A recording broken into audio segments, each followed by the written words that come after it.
सरे, जिन जिन नाम ते आया तिनके काज सरे।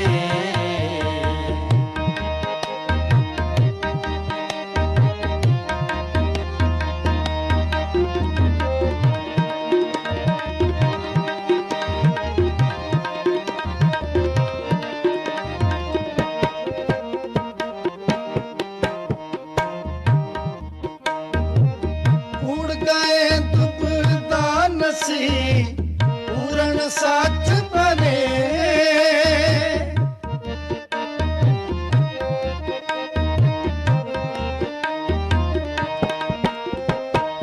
उड़ गए दुबदा नसी पूरण सच बनेंगे।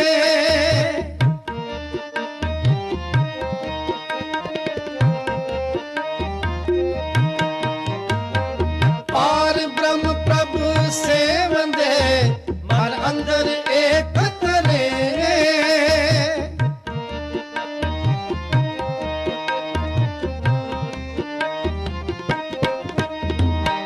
पार ब्रह्म प्रभु से वंदे मन अंदर एक तरे, मन अंदर एक तरे, मन अंदर एक तरे। जिन जिन जिन जिन नाम ते आया तिनके काज सरे, जिन जिन नाम ते आया तिनके काज सरे, तिनके काज सरे, तिनके काज सरे, तिनके काज सरे। जिन जिन जिन जिन नाम ते आया तिनके काज सरे, जिन जिन नाम ते आया तिनके काज सरे।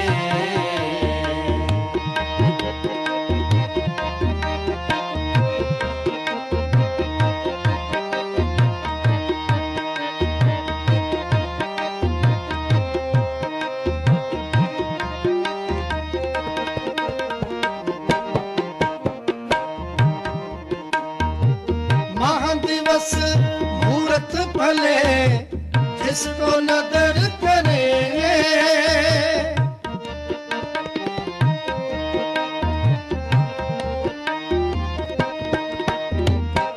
महादिवस मूर्त भले जिसको नदर करे,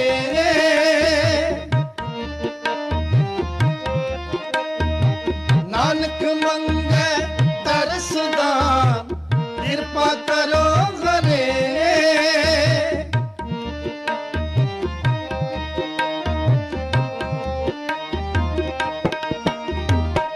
नानक मंगे तरसदान कृपा करो घरे, कृपा करो घरे,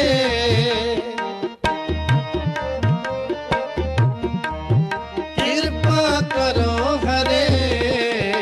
जिन जिन जिन जिन नाम ते आया तिनके काज सरे, जिन जिन नाम ते आया तिनके काज सरे, तिनके काज सरे, तिनके काज सरे, तिनके काज सरे।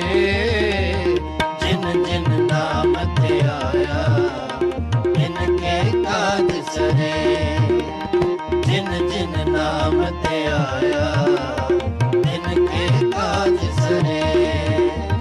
हर गुरपुरा आराध्या दरगह साच करे, हर गुरपुरा आराध्या दरगह साच करे, हर गुरपुरा आराध्या दरगह साच करे, दरगह सच करे, दरगह सच करे, दरगह सच करे। जिन जिन जिन जिन नाम ते आया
Hello, everyone. Welcome to today's satsang. I'm sorry, the usual Sevadar is not available today. So, yeah, today is Tuesday, the 18th of May. I hope you're having a good week and you're staying strong during this tough pandemic time. Coming to today's schedule, today we have a hymn by our lovely sister Supriya. She's going to sing a very renowned, beautiful hymn, uh, Achutam Krishna Damodaram, and it means various names and attributes of Krishna, Vishnu, and Rama. Then we'll have a beautiful introduction by our brother Michael, and it will lead us to a beautiful talk by a very powerful brother, brother Prem Valji, and his topic is From Illusion to Reality. And then we'll proceed with a short dhyan session. Then we'll listen to Ishwarji via YouTube. Then we'll all meditate together with love and devotion. Thank you so much. The translation is there in the video, I think. If it's not there, I'll read it afterwards. Thank you.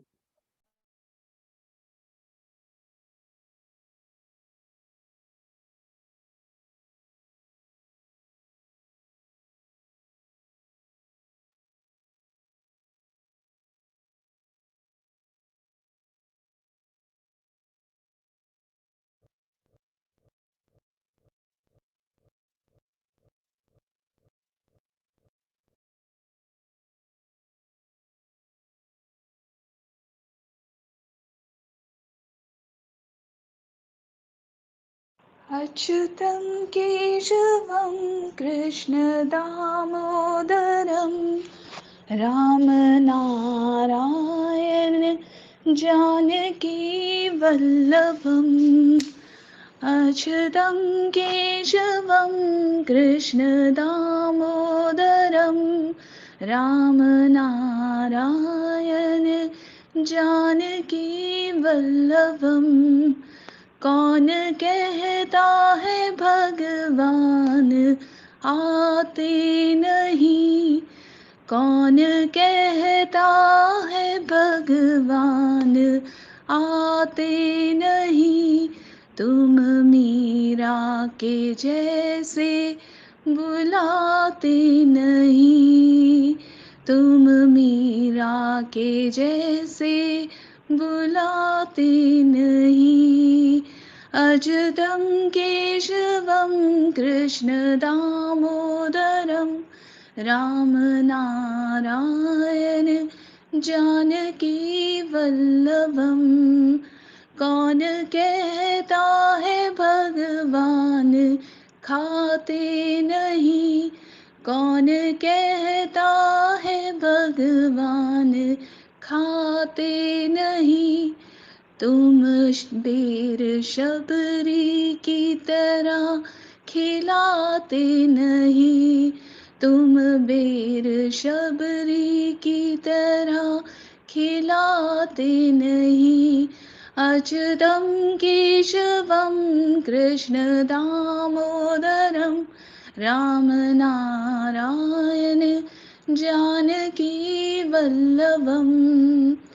कौन कहता है भगवान सोते नहीं कौन कहता है भगवान सोते नहीं माँ यशोदा की तरह तुम सुलाते नहीं माँ यशोदा की तरह तुम सुलाते नहीं अच्युतं केशवं कृष्णदामोदरं रामनारायण जानकीवल्लभम् कौन कहता है भगवान नाचते नहीं कौन कहता है भगवान नाचते नहीं तुम गोपियों की तरह नचाते नहीं तुम गोपियों की तरह नचाते नहीं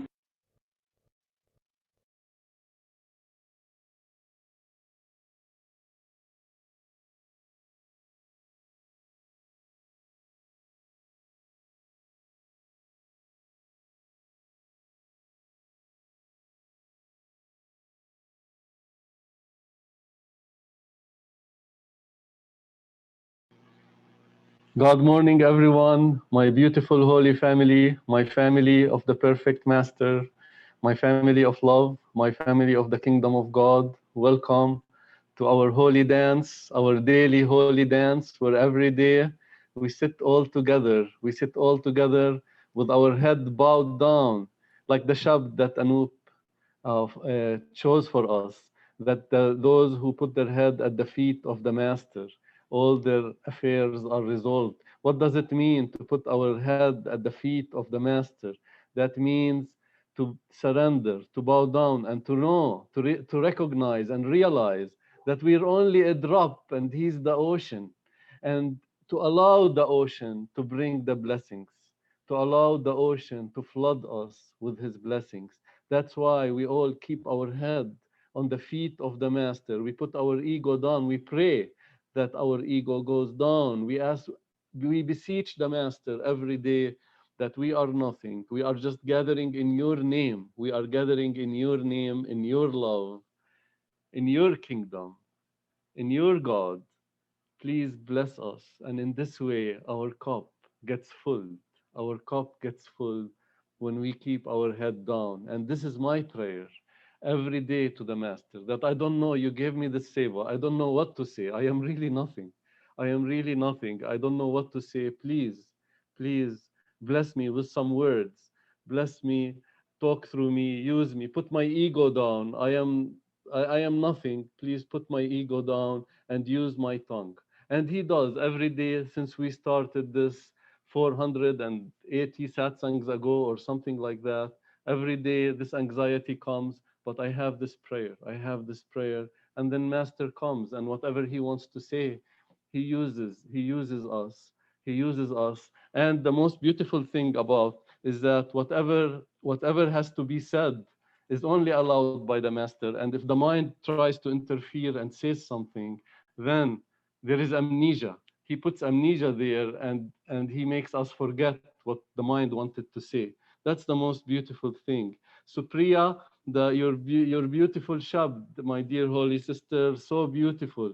And my master is Brahma. My master is Krishna. My master is Lord Shiva. My master is the creator of all these deities, of all these gods, and all these goddesses.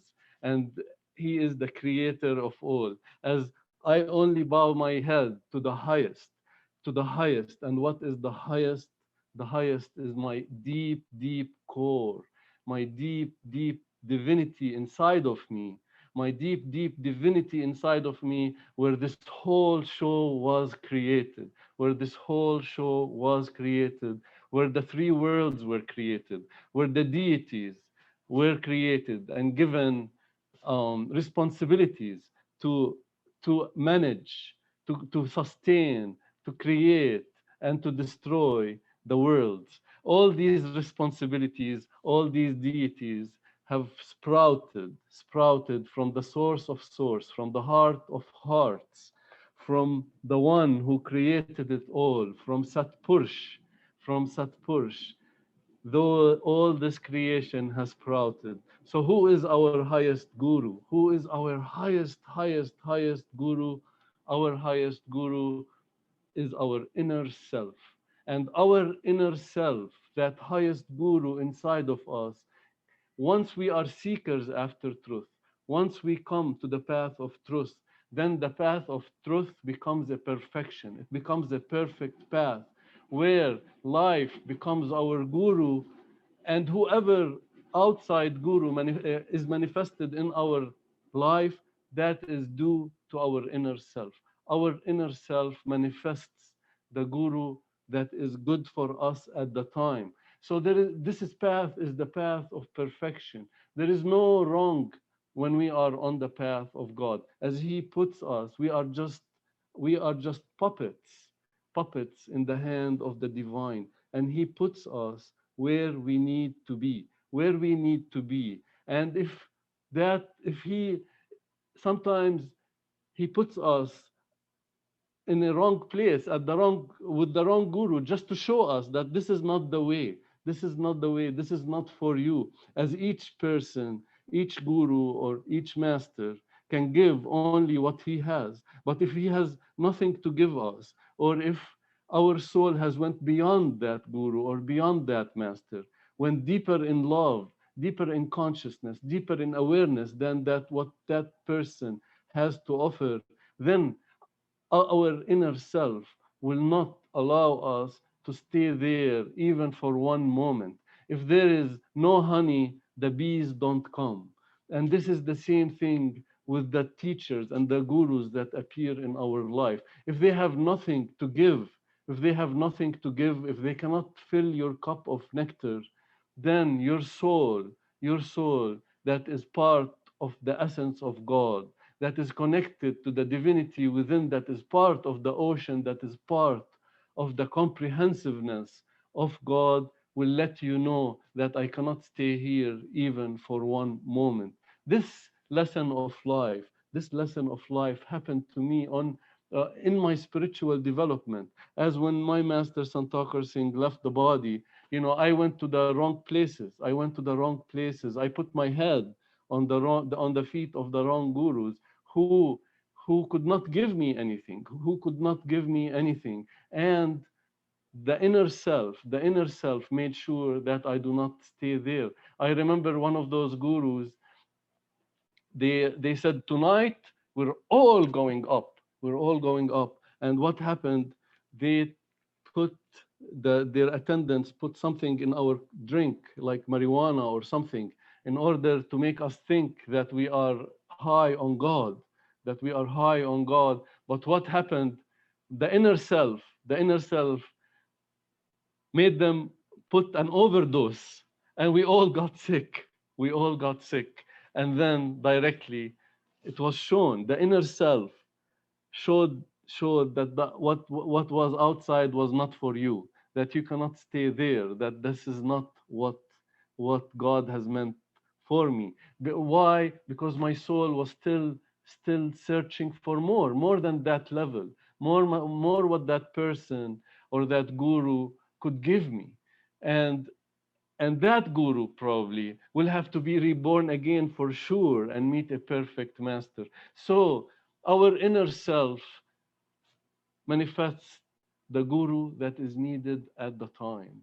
And it will keep manifesting until the perfect one comes in our life. And the perfect one, the total one, when he comes in our life, you will know, as he will be a mirror of the inner self, a mirror of the highest guru, but that outer guru will also tell us, please, please, please, don't put me on a pedestal, please don't call me a master. As the highest guru, the total one, is never does not allow anyone to call him a master, does not put any Sant or something behind his name. And and he is just he's the most humble being on earth, the complete one. What are the beauty of the complete one? When he speaks with the authority of God. He speaks with the authority of Satpurush. And you will know that how he answers the question. There is no questions unanswered. And he never gives credit to himself. He never says I, but he always gives the credit to his master. He gives the credit to his master. And he speaks with the authority, the big authority of God, and he is non-judgmental. He does not judge anyone. He does not criticize anyone. That is the beauty about complete love, complete love. And when life becomes our guru and situations happen in our life, that is all lessons. To show us how deep in love we are. How deep in love we are. Are we still criticizing? Are we still judging? Are we still not accepting the creation of Lord God that is both duality and oneness, that is both imperfection and perfection, that is both beauty and ugly? See, we have to ultimately learn how to love the good, the bad, and the ugly. the good, the bad, and the ugly. Once we love the good, the bad, and the ugly, and we accept everything that God created with no judgment at all, and never ever put anybody on a pedestal. If we put anyone on a pedestal, your inner self will show you God in you as the way to that inner, deepest inner self, which is our inner guru, which is the highest guru. There is only room for one, which is the inner guru, where the soul dissolves in the inner guru. So all the baggage has to be left at the door before we enter to that inner guru. And we have to be completely purified. We have to be spotless. We have to be spotless.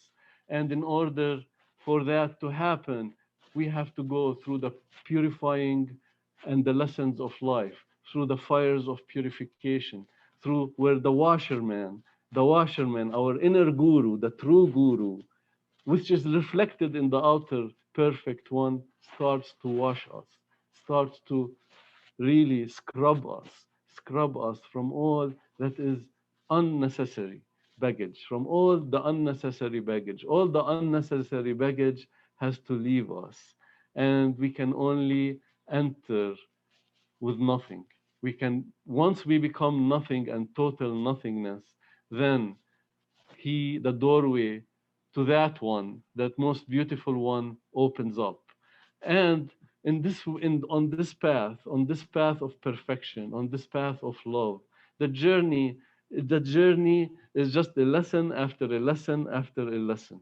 And every day we grow in God. Every day we grow in God. And the most beautiful thing in this satsang, that we are all a holy family of love. We can relax together. We can relax together on the bed of God, on the bed of the music of the Lord. We can all just lounge in love, lounge in the love of God. And lounge in the love of God, and since we are all just a family of God, trying to meet in the name of God, just trying to meet in the name of God, then God is there. When we try to meet in the name of the perfect masters, then the perfect master is among us. Where two or more gather in my name, there I am. And the blessings are immense every day. Every day it's a blessing, immense blessing. And then we sit in meditation together and we digest that blessing. And that blessing is never lost. It becomes part of our being. It increases our awareness. We are more broadened. Our awareness is more broadened and more deeper in love we go every day. Our roots grow little bit, more and more every day. Our roots in God grow.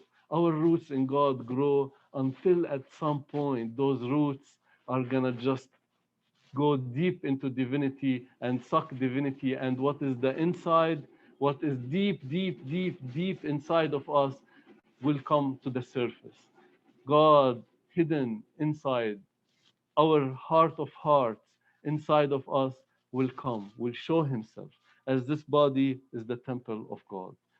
Know ye not that you are the temple of the living God, and the Spirit of God liveth in you? That this body is the most beautiful thing, that it has God in it. The human body is the luckiest in the creation of Lord God, as God himself sits there.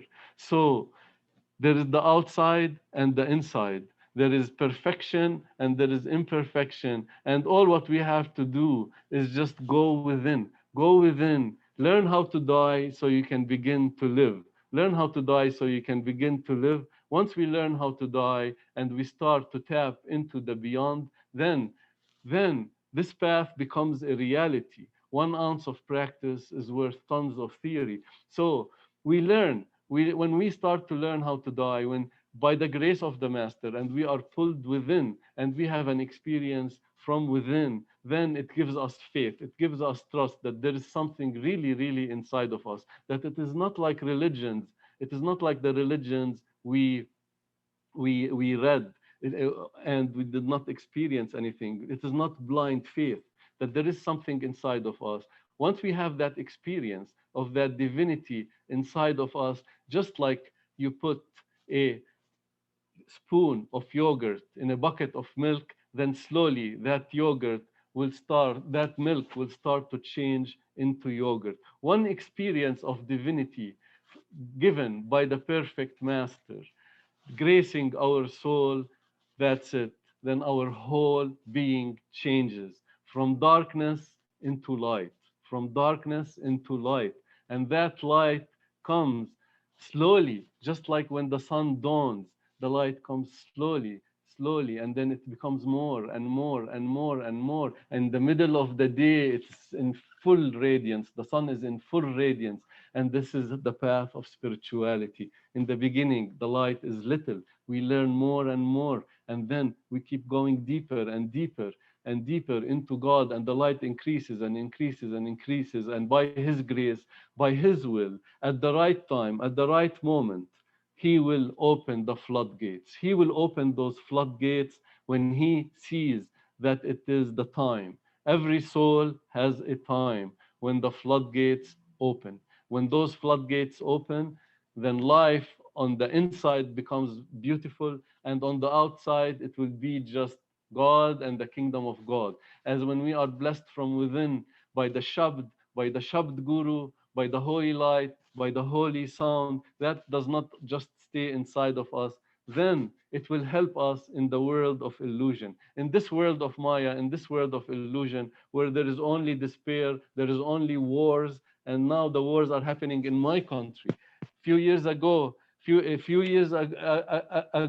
used to cry, I used to be angry, I used to say, how could they do this to us, and all that. Now, it's totally different.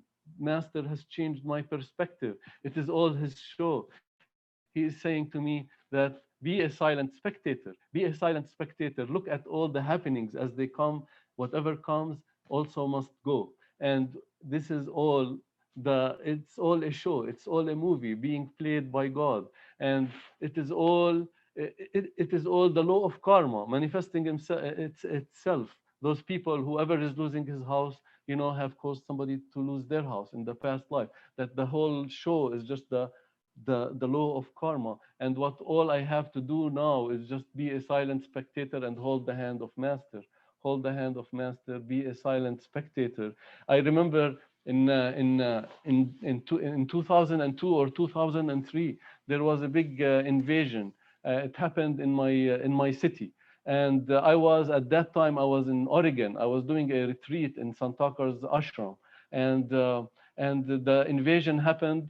The soldiers surrounded our house, because the Palestinian police hid in our house. They surrounded our house, and I was like, oh my God, it was disturbing my meditation. It was disturbing my meditation. What's going to happen to my family? Are they going to be alive in the next moment or not? I sat in meditation, and Sant Singh just showed me. He showed me that the whole city is in his hands. The whole city, not just my family. The whole city is in his hands. What happened next is that the Palestinian police that was hiding in our building, they surrendered to the UN, and everything was resolved peacefully. That was by the grace of Master.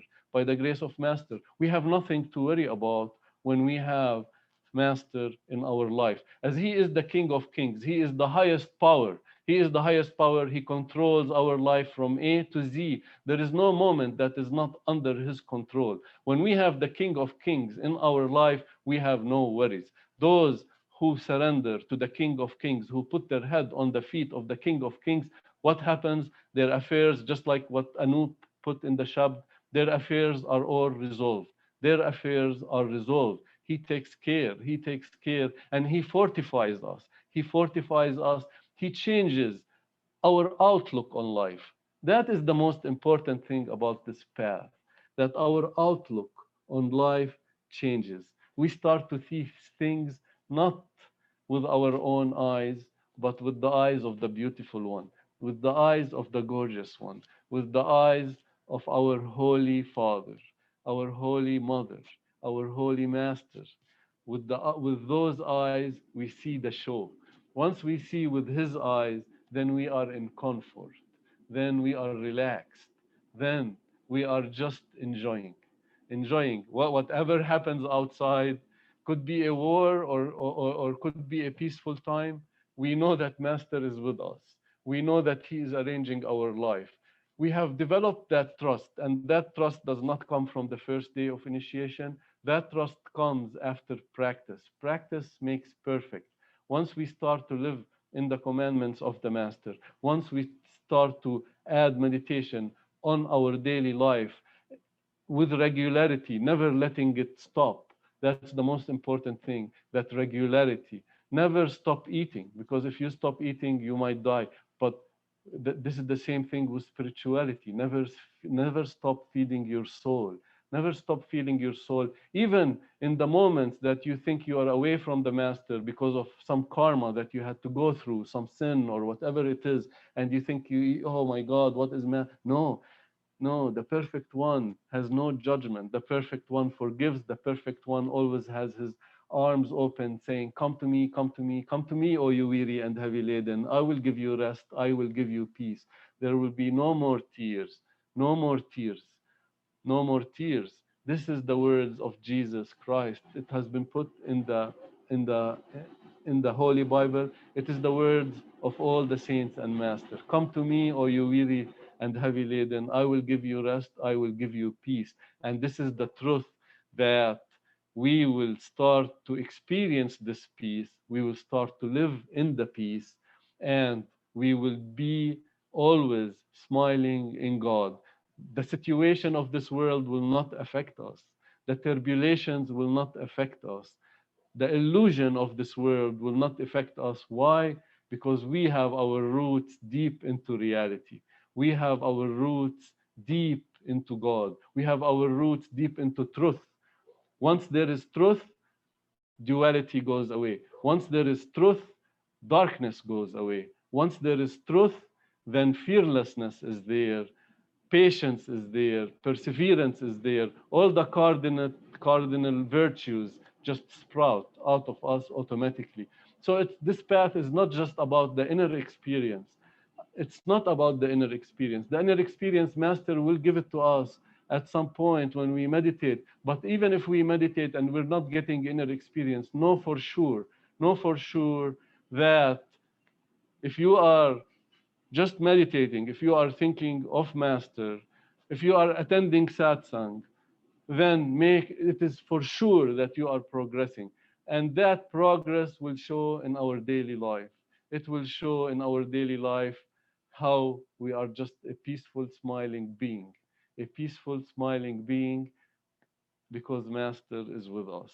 Master is with us day and night. My Master is the greatest, he who protects me. O great God, O great God, O great God, glorious one, you know yourself, else cannot. Created you angels, faithful ones, to serve your children, lovely ones. You are the source of fragrance, beauty, blessed to flowers, you in plenty. In your image, holy man was made to glorify you and your kingdom great. Sun shared light from dust of thy feet.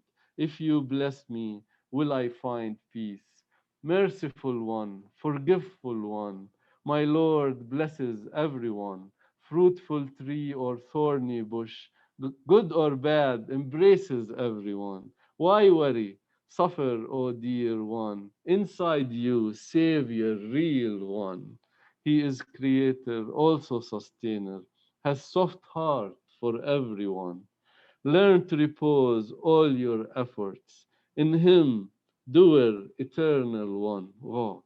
With all thy soul, mind, and heart, you are to love the lovely one.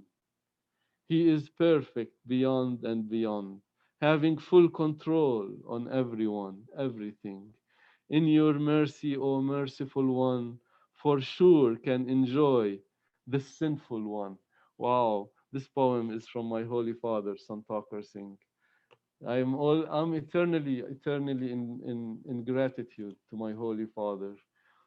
What a great blessing! How much he has changed my life, and how much he kept just gracing and gracing and gracing with His mercy, with His love.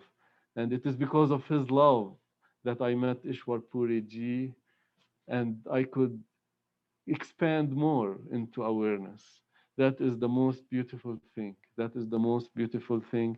And this is what I had to say in just few words of love from my holy master that lives inside of me. And I'm eternally, my head is on his feet. And may we all keep growing in our inner master, in our highest guru that is inside of us. May we keep all our attention on our inner guru. And for sure, if our attention is on our inner guru, what you think, so shall you become. This is the truth. What we think, so shall we become. We keep thinking of the beautiful one, and we're going to become beautiful. We're going to become glorious. We're going to become his own essence. Whatever our master is, we will become. This is a surety. This is in our destiny. This is definite, definite, and definite. All what we have to do is just put our outward attention. When we are in the outward life, keep thinking of Master, repeating His holy name, singing His glories. And when we come at night, we put our attention inside, at the eye of the soul, at the seat, at the third eye center, the eye center, the seat of the soul, where He is waiting for us, where He is waiting for us with open arms. And when our attention becomes concentrated like threading a needle on the master, with his grace, he will open the door. He will open the door and will be with us. We will see him as he is the closest one to us. And he will keep teaching us day and night the lessons of this life. The lessons of this life will come to us and we will learn. And every day we will become more fortified with the love of God, more fortified with His powers, more fortified with His blessing. Everything that He has, He will give to us. There is nothing that God has that He will not give to us. This He will give us everything. Be ye perfect, as your Father who in the heavens is perfect. All right, cool. Thank you, Master, for the seva, and I welcome my brother Prempalji. I will play Prempalji right now.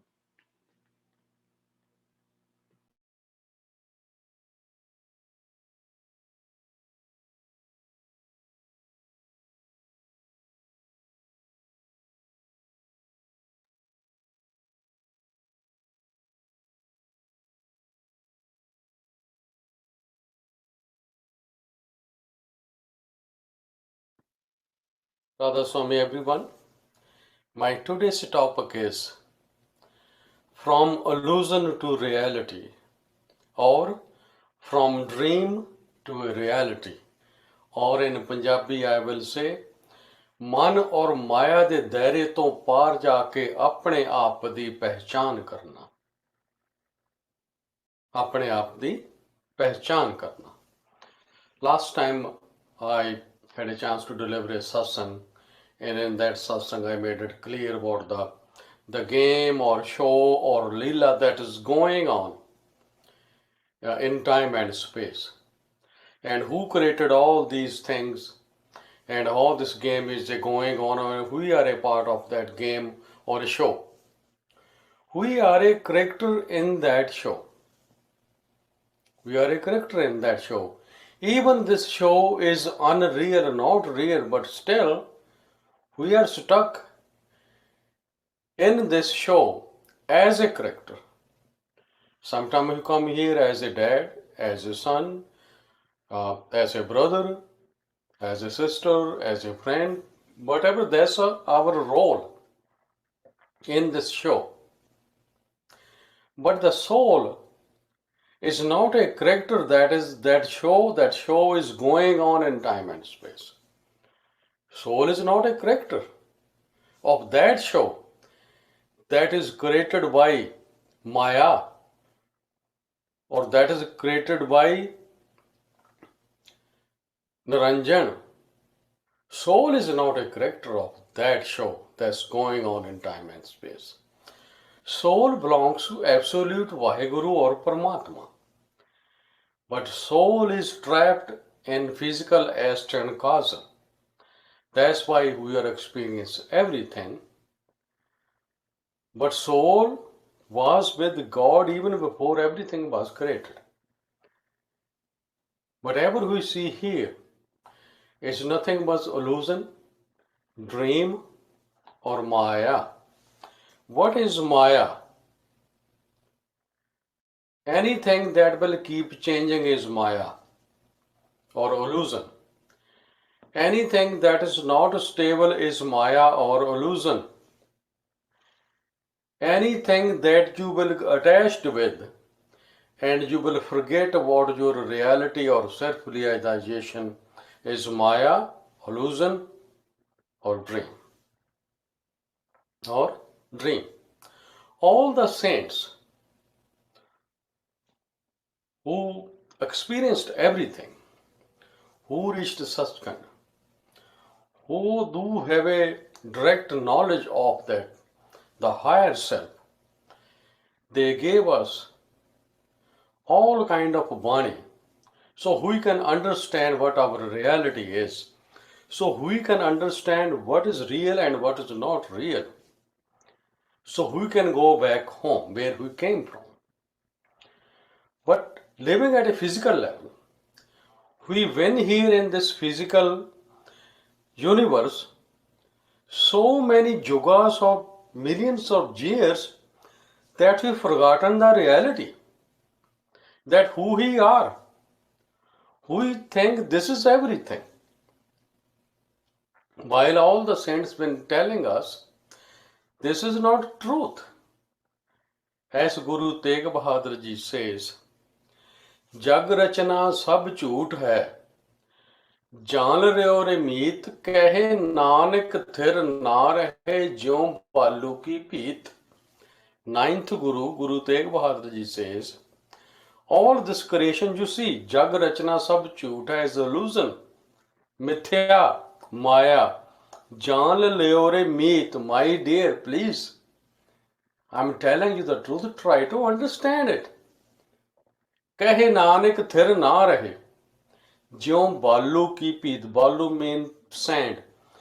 Guru Tegh Bahadur Ji, see, if you build a wall of sand without any bricks or steel walls, not can stay stable. Same is this universe. It is Maya, Mithya, including our physical body. Whatever is in time and space will keep changing. And what will keep changing is not real. What is not real is not stable. Whatever is not stable is nothing but a game or illusion, or sometimes you can't trust no more. And Guru Tegh Bahadur Ji says, झूठे मान कहाँ करे, झूठे मान कहाँ करे, जग सुपने ज्यों जान, इसमें कुछ तेरो नहीं, नानक कहो बखान. Guru Tegh Bahadur Ji says, झूठे मान कहाँ करें, जग सुपने ज्यों जान, इसमें कुछ तेरो नाही, नानक कहो बखान. Here Guru Tegh Bahadur Ji says, why you are proud of this fake thing that you collected in this fake universe? Jag supne jo jaan. This is nothing but a dream. This is nothing but a dream. Isme kuch tero nahi. Nothing belongs to you here. Nanak kahiyo bukhan. The meaning of bukhan means to see and then explain. That means you will try to explain someone, but not by bookish knowledge, but with your experience. Here Guru Sahib Ji say, Nanak keho bukhan. That means मैं देखण तो बाद थानू दस रहा हां, मैं explaining it to you after seeing it. After experience the reality, Guru Sahib Ji telling us. Why you are proud of this fake thing you collected in the fake, but nothing can stay with you, go with you anyway. इसमें कुछ तेरो नहीं. Nothing belongs to you. Whatever you see outside is not yours. Whatever you will see inside, that is inside you, that is your. You can have that, whatever you see. Whatever experience you will see inside. Whatever is inside you is yours. Whatever is outside is not yours. जे घर तो है काल का, घर अपना मत जान. This is not your home. As Guru Maharaj Charan Singh Ji used to say, ਇਹ ਕੌਮ ਤੁਹਾਡੀ ਕੌਮ ਨਹੀਂ ਹੈ, ਮਜ਼ਹਬ ਤੁਹਾਡਾ ਮਜ਼ਹਬ ਨਹੀਂ ਹੈ, ਮੁਲਕ ਤੁਹਾਡਾ ਮੁਲਕ ਨਹੀਂ. ਤੁਹਾਡੀ ਕੌਮ ਸਤਨਾਮ ਹੈ, ਤੁਹਾਡਾ ਮਜ਼ਹਬ ਮਾਲਕ ਦਾ ਇਸ਼ਕ ਔਰ ਪਿਆਰ ਹੈ, ਤੁਸੀਂ ਤਾਂ ਸਤਨਾਮ ਦੇ ਸਮੁੰਦਰ ਦੇ ਕਤਰੇ ਹੋ. Guru Maharaj Charan Singh Ji used to say, this is not your land. You belong to Sachkhand. And your religion is love and devotion. You are just here to pay off your karmas. But don't forget your true home, as Guru Maharaj Charan Singh Ji used to say. That's why Saint always come here to remind us that who we are. जिन तुम भेजे तिन ही बुलाए, सुख सहज छेती घर आओ मेरे राम जी हो. As Guru Arjan Dev Ji says, as Bhavani Ji, she made it clear in her talk, that Guru Arjan Dev Ji says, the Vaheguru Paramatma, who sent the soul here, he sent me with a list that go and pick them up. Then here Guru Sahib Ji say, I'm here to pick you up. And I came from the Sachkhand where you came from. I belong to the same Sachkhand where you came from. You left that Sachkhand so long, you had forgotten. I'm here to remind you, this is not your home. Je ghar to hai kal ka. This belongs to time and space.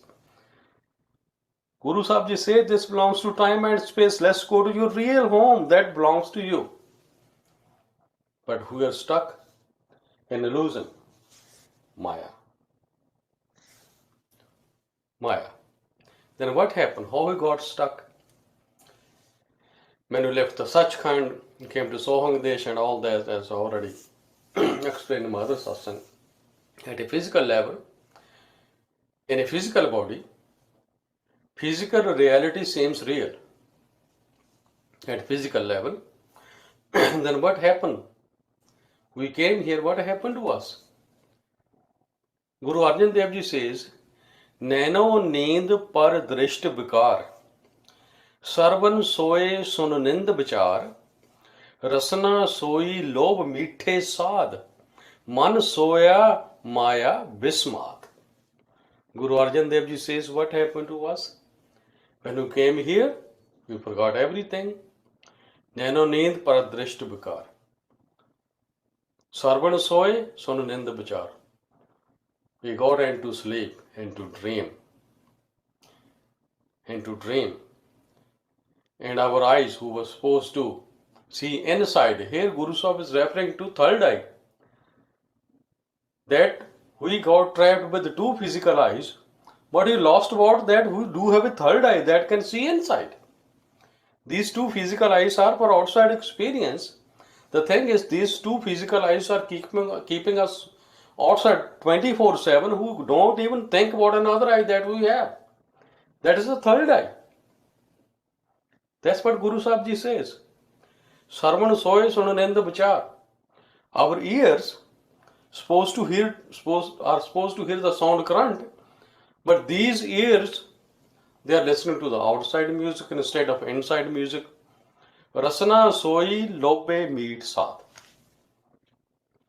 Our tongue, you were supposed to chant the mantra, repeat the mantra, read the Vani, and all those things. But we were tasting everything with our tongue, because this is a part of our sensory body. Tasting belongs to the tongue. Either the food is sweet or salty, whatever, we experience it with our tongue. So our tongue, or jiva, is enjoying the outside food, but never inside nectar that we have at the third eye center. Man soya maya vismad. That's the biggest thing, as Guru Sahib Ji says. Man soya maya vismad. Even our mind is sleeping at vismad. Vismad means blissful state inside. But when we are outside in this physical world, the vismad here, or the blissful state here, is the physical thing. The attachment, kam, krodh, lobh, moh, ahankar. Ego, lust, desire, attachment, money. All these things, minds like it. Instead of enjoying the sound current inside, now the mind is enjoying the physical material outside. Because of the game or show created by Dharmaraj, Naranjan, whatever you can call it. Whatever you can call it. So we had forgotten our reality. We are outside in a physical world. We can see everything with our physical eyes. That's physical. Hey, Guru Sahib Ji says, we forgot about another eye, that's our third eye. If you can open your third eye, then you can see inside. If you start listening to the music or sound current or Anahad Nath or Shabtun, then your inner ears will open. Then your mind will start wakening up. We will keep looking outside. As Chand Pardaji says, more than 85% of our attention spreads out with our eyes. And how about the third eye? How we can get that attention back? Closing two eyes but opening up the third one. Focusing at the third eye center. When a third eye center opens up, then we will start realizing whatever is outside is an illusion, mithya, maya, dream, whatever is inside is the reality. Then how we open up the third eye or what happens? Kabir Sahib Ji says, third eye center, from where our journey starts. It is such a wonderful, wonderful point from where we can start going back to our true home. Kabir Sahib Ji says, मेरी नजर में मोती आया है, कोई कहे हल्का कोई कहे भारा, दोनों भूल भुलाया है तिल तिल के भीतर, किसे बिरले साधु पाया है, ब्रह्मा विष्णु महेश्वर ढूंढ थके, तेने ढूंढ ना पाया है. Kabir Sahib Ji says, I found a very precious jewel or pearl. And people don't even know the value of that. Hai til til ke bhitar, between these two eyes, there is a third eye. There is a third eye. Kise birle sadhu paya hai. Only chosen few, sadhu the seekers, the one who do the sadhana, the one who do the meditation. He is the one who can search that pro or precious thing. Brahma, Vishnu, Maheshwar, ढूंढ थके तेने ढूंढ ना पाया है. Here, Kabir Sahib Ji says, Brahma, Vishnu, Mahesh, who we are worshipping, they can't even go to the third eye center. How come they can't go to the third eye center? Because they have their own territory. Third eye center is above 9 doors and 6 energy chakras. No Devi, Devta, including Brahma, Vishnu, Mahesh, Ganesh, they can't go there. That's out of their territory. That's out of their territory. Brahma is sitting at the lower chakra. Vishnu, Brahma, Vishnu, Mahesh, they're sitting at the lower chakra. At the 6 energy chakras, we have Ganesh chakra at the very bottom. Then we have Nabhi chakra, Indri chakra, then we have Nabhi chakra, then we have Hriday chakra, then we have Kanth chakra, then we have a third eye or Anjana chakra. All these centers are energy centers, not awareness centers, but awareness starts above these. Once we start experience knowing some awareness, then we will know whatever is outside is fake. When we start going inside, when we go to the first level, before going to the first level, we will experience many other things as Tara Mandal, Suraj Mandal, and Chandrama Mandal. Tara Mandal means the sky full with stars and dark blue skies. We will see that, then we will experience this kind of sunlight, bright light coming. That bright light is a light from the astral level, but it's a glimpse of that sky, not the whole sky. It's a glimpse of that astral, of Sansdal Kamal sky. It's a glimpse, not the whole thing. If you see, you can't handle the whole thing. Then we see the Chandrama Mandal. In Chandrama Mandal, you will see a sky full with stars, misty color sky, like kind of gray color sky, full moon. Next to the full moon, you will see a big old star. When you focus on that star will explode. After that, you will see your perfect Lego master standing in front of you, waiting for you. That's what Baba Sabir Singh used to say. I'm waiting for you at the third eye center. Come. Once you find me inside, your job is over, my job will start. Please let's do a little bit. As Ishwapuri Maharaj says, just do a little bit. Once you find the master inside, then your work is done. The rest of the responsibility is the responsibility of the master. He'll take you to such kind. We have to do a little bit. Eventually, he will take us. He will take us. How we got trapped in this illusion and Maya, that's a big topic, we already discussed it. Then who will wake up? We are sleeping at a physical level. We are also sleeping at a mental level. You might be thinking we are not sleeping at a mental level. The mind we are using right now is a conscious mind. The conscious mind that we are using right now is only hardly 5 to 6%, not more than that. Maybe 7 or 8, not more than that. It's a conscious mind. Rest of the mind is in a sleeping mode. That is subconscious and unconscious mind. All the data from the previous lives is recorded in the subconscious mind. And the unconscious mind had information since the beginning of time and space. Then how we will wake up? Even at the physical level, who can wake us up?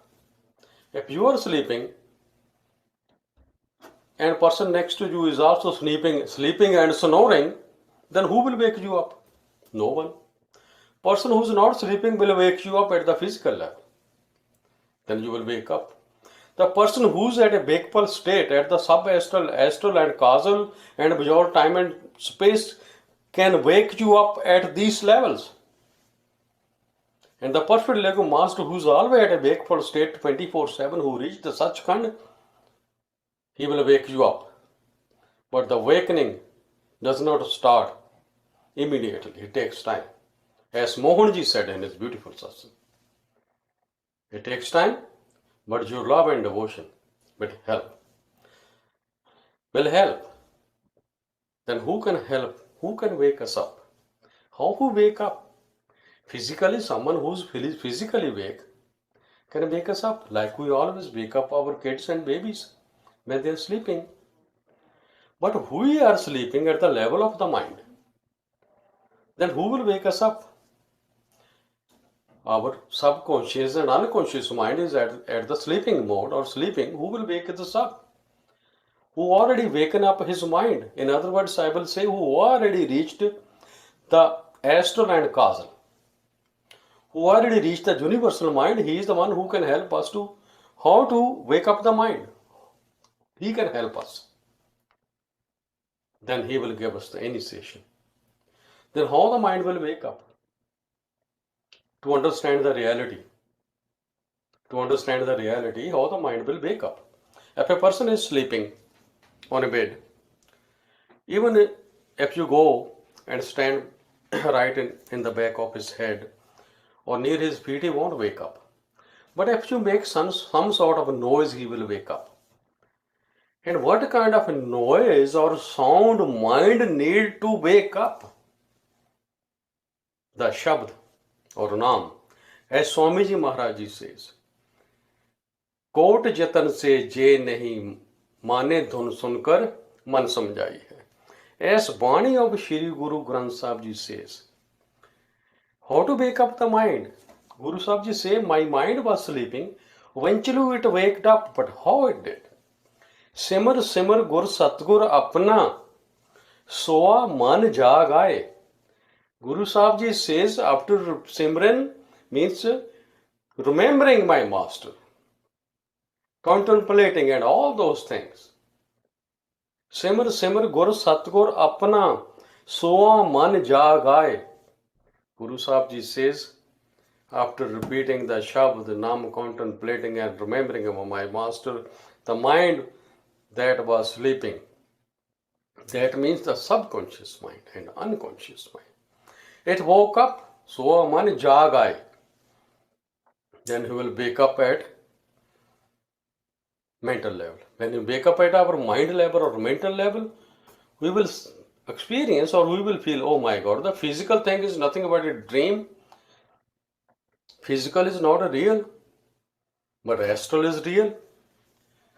And when you go to the astral and enjoy the sound of Kenta and Sant, church bell and conch, we are in a very blissful state with our master. You can stay there as long as you want, but still, you're in time and space.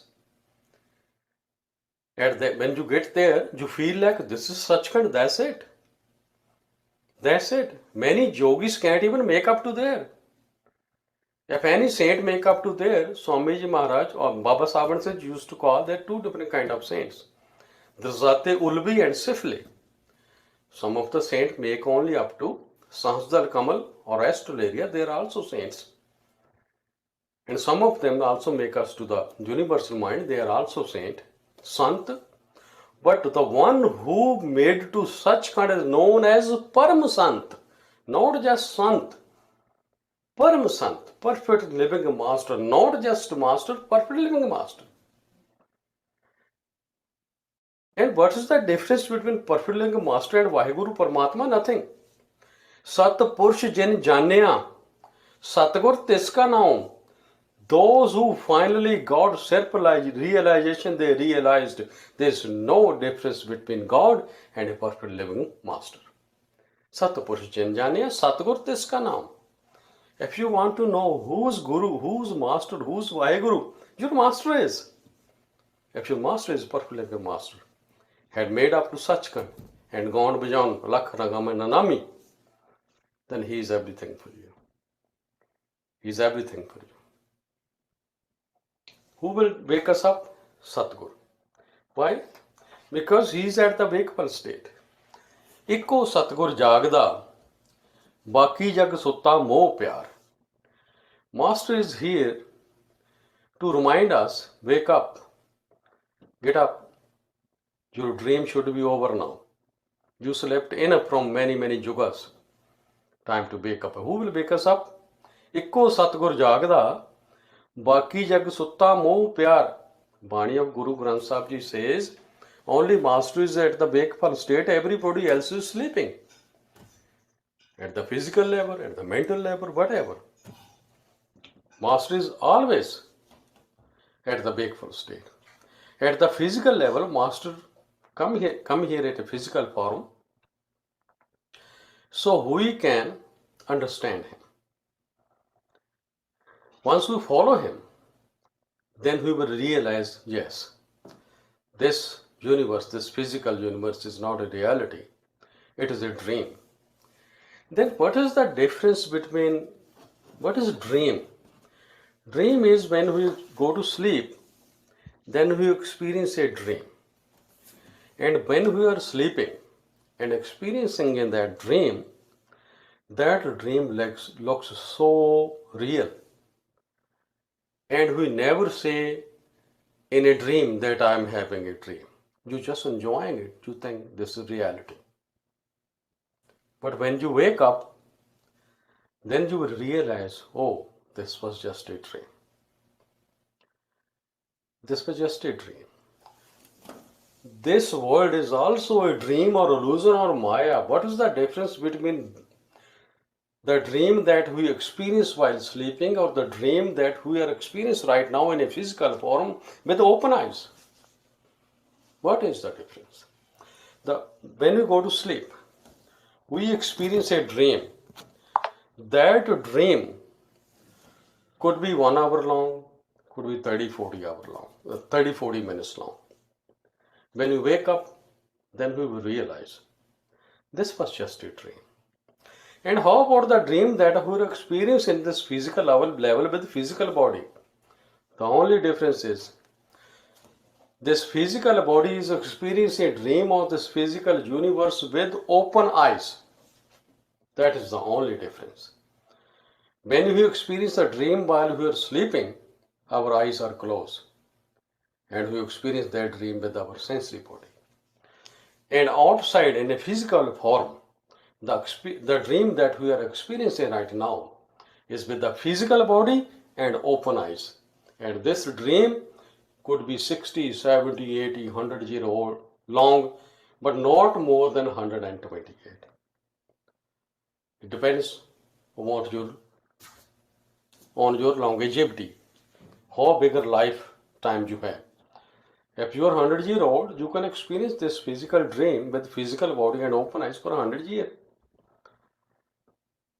Then what will happen if you don't get initiation? What happens? We keep experiencing the outside dream with physical body and open eyes. All of a sudden, when we're ready to die, then we will wake up. When Jamdut or Dharmaja send the Jamdut, the police will take you. Then we'll say, oh my God, this was just a dream. I never knew it. I never knew it. But a disciple of a perfectly living master knows everything. We are so lucky to get initiation from perfectly living masters. At least we know the value of the life. We know why you are here and who came here to remind us where you belong and how to go back home.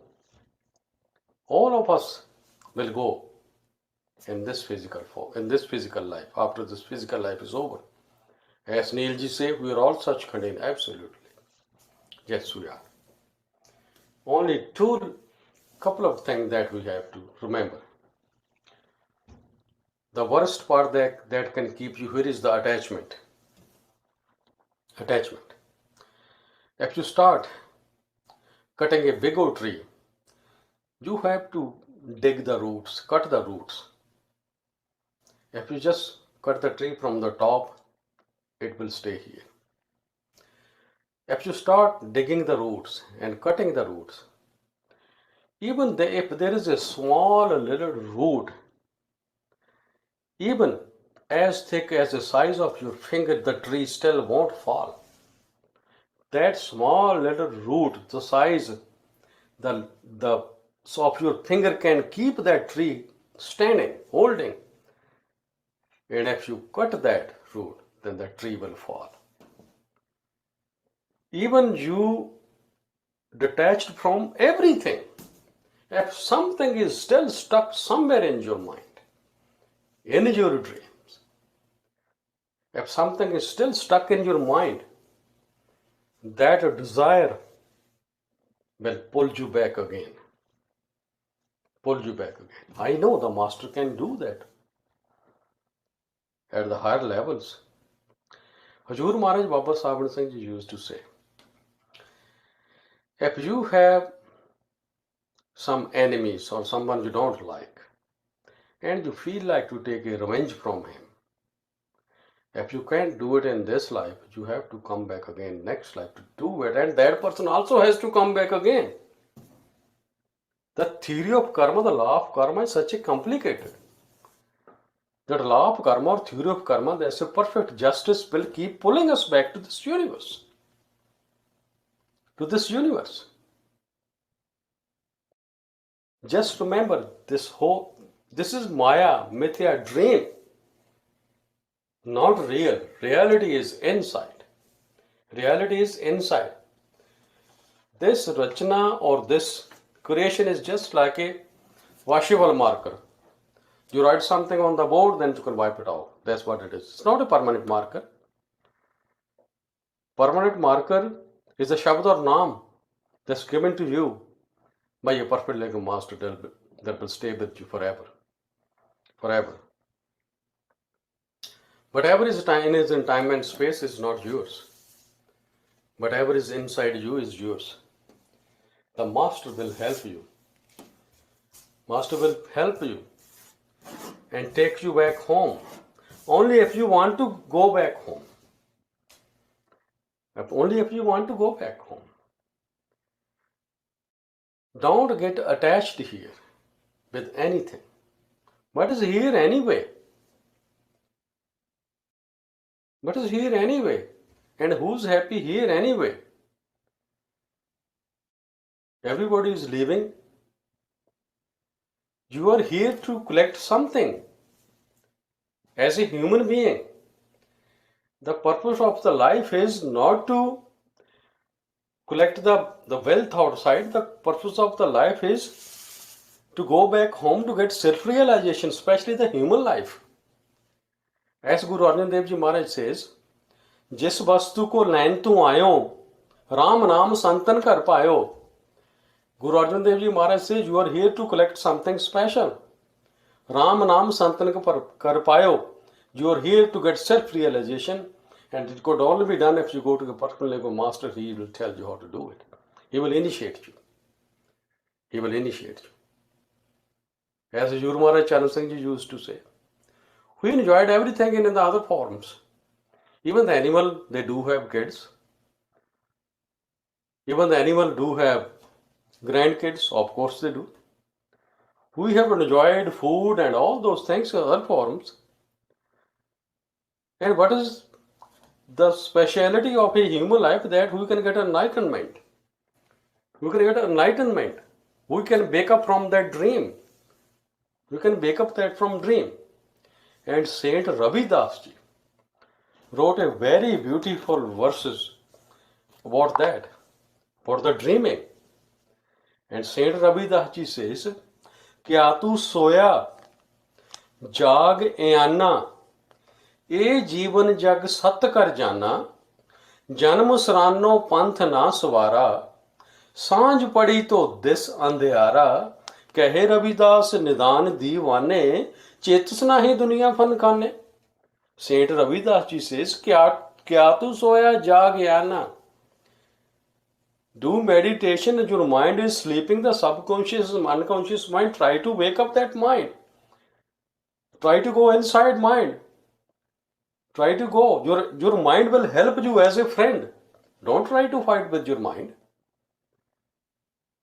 The mind's army is very big. Baba Siraram used to say, the army of the mind is unlimited. Don't try to fight with that. You are the only one.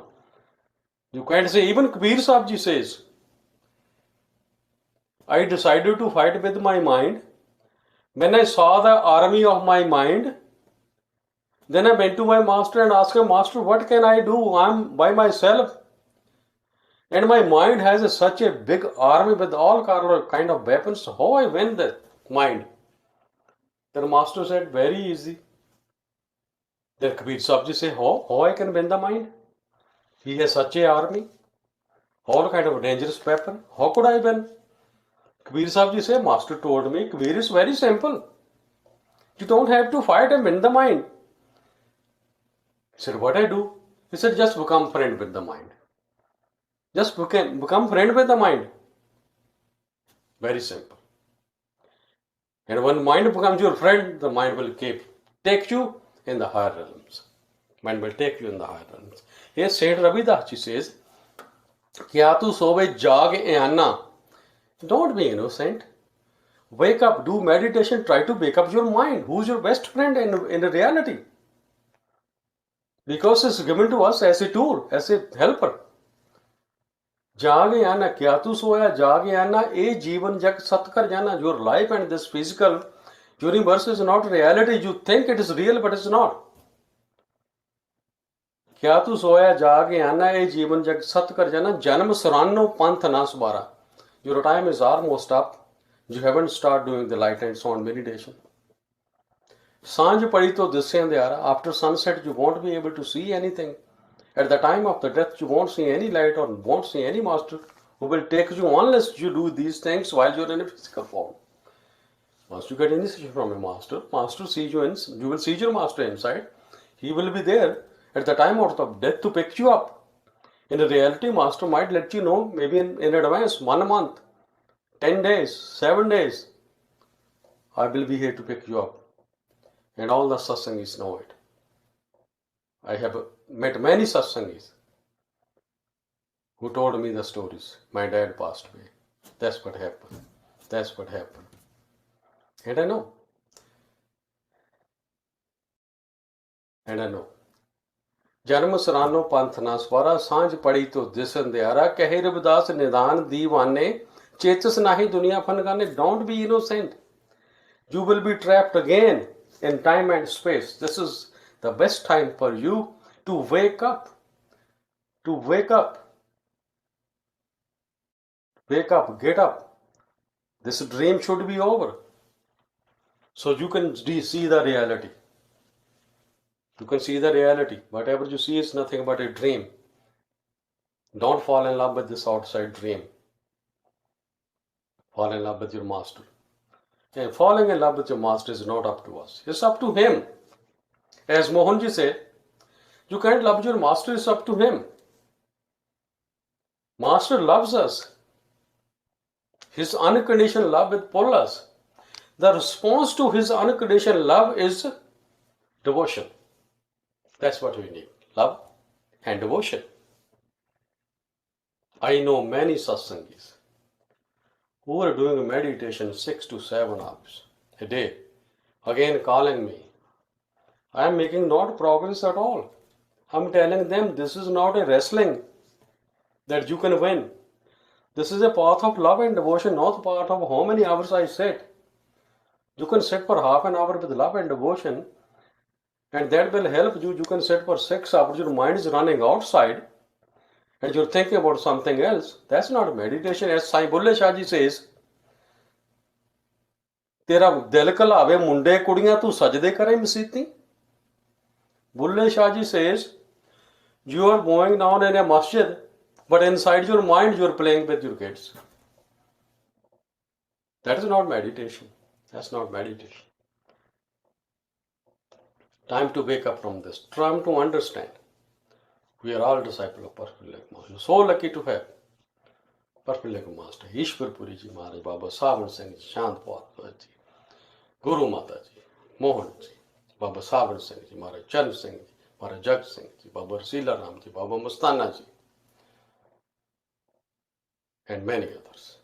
Sant Rajendra Singh Ji Maharaj, Sant Kirpal Singh Ji, Sant Baba Thakur Singh Ji. These are all the pros of Baba Savan Singh Ji, including Baba Rasila Ram and Baba Mastana Ji and Baba Teja Singh Ji. Baba Savan Singh was a philosopher's stone. He created many philosopher's stone. Many stone. And we all are the disciples of Perfect Level Master. Doesn't matter who your master is. Your master is inside waiting for you. In reality, our real master is Shabd or Naam. Shabd Guru Sortatun Chela. Once you cross all these physical astral cars, once you go beyond time and space, Parabram you will see. Now I know what master is. It's hard to explain who is master. You can only understand when you go to his level. Otherwise you won't. But one of those days, our master will take us back home. Let's go home. As long as we are in a physical form, let's pay off our karmas. Let's do as much seva, as much meditation, and get as much detached from this universe as possible. It becomes easy for us to go. Easy for us to go. Wake up from the dream. It's nothing but an illusion. Reality is inside. Reality is inside.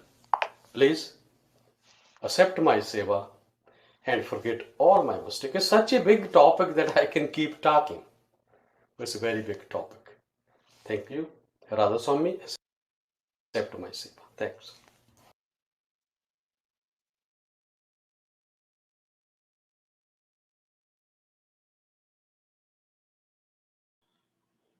Thank you.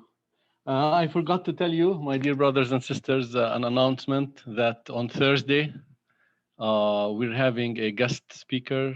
His name is Kam Singh, and he is from my master, Sant Singh. So please come, bring your cup. He's intoxicated in the love of his master, in the love of my master, Sant Singh. He's intoxicated in the love of God, and you can enjoy that atmosphere of love. So please come on Thursday and welcome our new guest and enjoy. Okay, so now we can do 5 minutes of meditation, and I'll play our Father Ishwar Puriji.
second day of our 3-day meditation workshop. As we found out yesterday on the first day, that meditation is to meditate, to put your thoughts, to put your attention on something. We all meditate all the time. We meditate on different things every day. Meditation is a natural phenomenon. We all meditate on something or the other. Most of the time, we meditate upon things outside of ourselves, things connected with this world, physical world around us, and we spend all our time thinking about them, meditating upon them.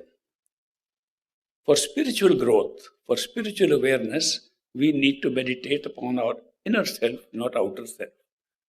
And for that, we have a pathway which has been recognized by all those who meditated successfully, and that is the pathway to realizing yourself is within yourself, not outside. No amount of going to places, no amount of pilgrimages, no amount of dipping in rivers, no amount of going to mountains and caves will give you that pathway to self-realization as that which can be found within your own self. We run to these places, but the real running should be within ourselves. In fact, it wouldn't be called running at all. It would be stop running. If you stop running, you will get more than by running. So we are constantly putting our attention outside. If we put our attention within ourselves, inside whatever form we have at any one time. Right now, we have a physical body. It's a very good opportunity for us to have a physical body. It's the greatest gift. The gift of life in a physical body is the greatest gift one can get. I can't think of a better gift in this creation. This whole creation, including the heavens. I do not know a better gift that the Creator can give us than to give us a human body and which is alive. That means that consciousness is operating in a physical frame, small frame, in a vast experience, in a vast world created outside, in which experience can be obtained through a physical body. But much vaster experience can be obtained within the physical body. As we discover the nature of creation, as we discover how it works, how does it operate, which can be found out by going to the source of creation, which is within yourself. When you find out that the creation is merely a build-up of experiences outside of yourself from what is inside, then you realize that the whole world has been built up from something inside you. That our experience of the world lasts so long as we last. When the body dies, the world dies with us. We don't realize it. That the world dies with us and everything dies with us. And what is left is a new world opening up, which may be similar to this, which may be connected to this, which may have a replica of this, but it's a new world. It's the same thing when we go to sleep and have a dream world comes into being, which is only real while the dream lasts. When we wake up, the dream world disappears. Although it may have many faces, may have many events similar to the faces and events we have in this physical world. The copy of this physical world can be seen in a dream world. In the same way, when you find out the nature of creation, how it is taking place, how consciousness itself has the ability to project and create a whole world, create a whole universe, create the entire universes that we can have, is born out of consciousness, then your whole outlook on what is life, what is experience changes. Because then you feel you have not come here into a real world for a short period. You have created an experience for yourself to have a good time, to have a new experience, to have what they call a good enterprise, a good adventure. We have not come into this world to suffer. We have come into this world to have an adventure. What we call suffering is part of the adventure. It's part of realizing that we did not know that there can be pairs of opposites existing, that we can create opposites.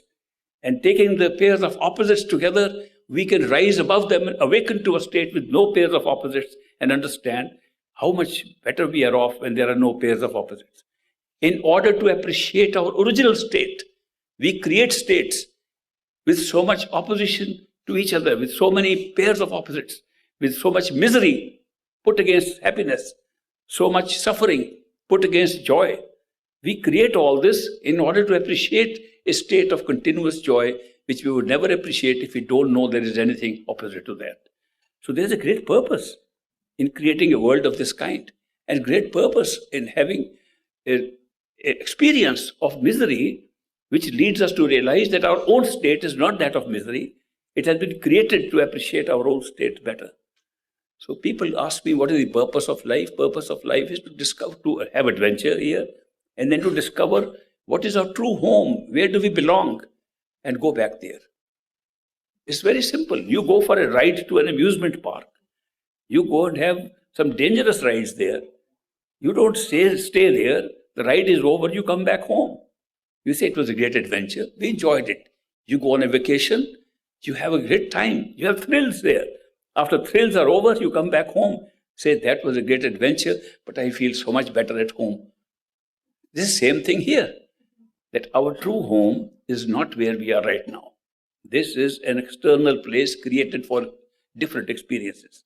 Our true home is where there is no birth and death, where there is no karma, there is no suffering, there is no such thing as pairs of opposites, there is no such thing as getting attachments. There's pure love, which is not attachment. Attachment and love are very different things. We mix them up all the time and call our attachments love. We are attached to so many things here and create a problem for us to go back home easily. Supposing I were to go to an amusement park and we have that roundabout thing where the horses come up and down and you sit on it and the kids cry out there with thrill. I'm sitting, I say, I want to own this horse. I'm not going to leave it. It will be stupid of me to say that is my horse because I've just gone there, bought a ticket just to see the show. After that, I have to come home. Here we are in the same state and we are trying to make these things our own. We are trying to say, this is mine. Has anybody kept anything as their own? People die leaving everything. I see old people who are about to die, all of my age people, coming and saying, I'm making a good investment. In 10 years, I'll get this. In 20 years, I'll get this. And next day, they're gone. We spend our whole time acquiring things, storing up things, making more, trying to make more things of our own. And worst of all, we're trying to make people our own. And when we die, nothing goes with us. Nothing at all goes with us. We can't carry any of these things with us at all. Don't we realize that everybody dies? We look around.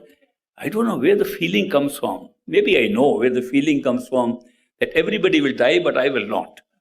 I don't know where this is coming from. I tell you where it's coming from. It's coming from your own inner self, which will never die. It's coming from your own soul. The soul is telling you there is no such thing as death. Therefore, you are applying it to a physical body, which is just a cover. It has to be taken off. And the cover goes by the rules, by the laws of this nature, of this worldly physical nature, and has to be shed by everybody. Nobody has kept it. So many great mystics came, saints came, talked about their true home. They left their bodies also. Nobody carried their body with them. That's why we are trying to put our bets on a wrong place. These are not the right horses to bet on. That we are thinking that we'll carry all these things with us. We don't carry them. So one thing is that if you are aware of the true nature of creation, if you are aware that this is not our true home belongs somewhere else, which can be found while we are in a human body within ourselves, by using meditation on the self and not meditation on things outside. If we can discover that, our attitude starts changing from now. It's not that we are investing for something after death. We are getting the results right now. From day one, we can start getting results by change of attitude, knowing that this world is temporary. We've just come for a little while. It's going to be an adventure. It may have ups and downs. It's supposed to have ups and downs to make it adventurous. How boring it will be if there's no ups and downs. Can you imagine what kind of life that would be? That would be life like an ant crawling and not able to do anything, just picking up some grain, going back, picking up some grain, going back. We'd live like that. But we have adventure, and adventure is ups and downs. There are parts of creation. They have been made specially for those who don't like ups and downs. Those who want to be good, very good all their life, there's a place for them. It's called heaven. It's a nice place. Everybody's happy there. And it's very boring though, but still, it's a happy place. There are those who say, "No, indulge in all sins. There is no sin for me. Although my mind says it's a sin, I don't believe in all this."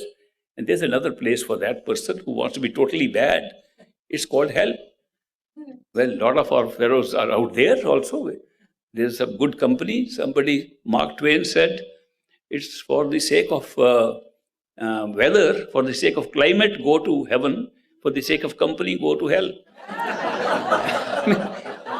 So many of us like that place too. So anyway, the point I'm making is that there are places in existence, in creation, for those who are completely lopsided in their life, want to be either totally good or totally bad. But to be human, you have to have a mixture of both. To be human, it's a requirement that you have an experience of ups and downs. That's why we are here. And it's a great experience to have ups and downs, because if there were no ups and downs, we wouldn't really be seekers. When do we seek? We don't seek when it's up. We seek when we are down. We seek when we are disappointed. We seek when we are suffering. We seek when we have pain. People here in this physical world, in a human body, that you go through ups and downs, and that leads to seeking something where there are no ups and downs. So that is why the true place for finding our true home is the human body in a human life and physical universe. So that's why it's a very great place to be in. I think it's the best place to be in, to be a seeker and to be able to go back home while you are here. While you're still in the physical body, you can do that.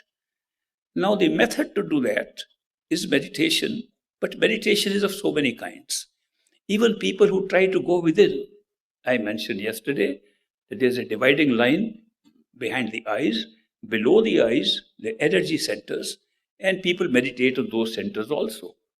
The old types of yogis and yogeshwars have been doing meditation on those centers, got extraordinary experiences, which they have recorded. And many of us are now also trying those methods. And they are useful in developing the kind of energies. They can develop tremendous energies. They can develop great psychic powers in us. They can make us do unusual things in this world. But those are all energy. They don't lead to higher awareness. They don't give us more awareness of the true self. To get awareness of true self, we have to stay behind the eyes and above the eyes and not below. This section, this small section in the top part of our head is where all awareness belongs, including the awareness that leads to our true home. And that it can go as deep as you want to go while you're still in the physical body. The physical body has some kind of energy ganglions below and awareness ganglions above, which seem to overlap in this body, so that there are some points on which you put your attention and it awakens a certain type of energy or awareness in you. There are 6 such centers below, there are 12 such centers behind and above. The 6 centers below relate to the energies that govern our body and our external experiences, and the 12 centers behind are the ones that govern our awareness and awakening to higher levels. It is not always necessary to go through every one of them. You can jump some of them.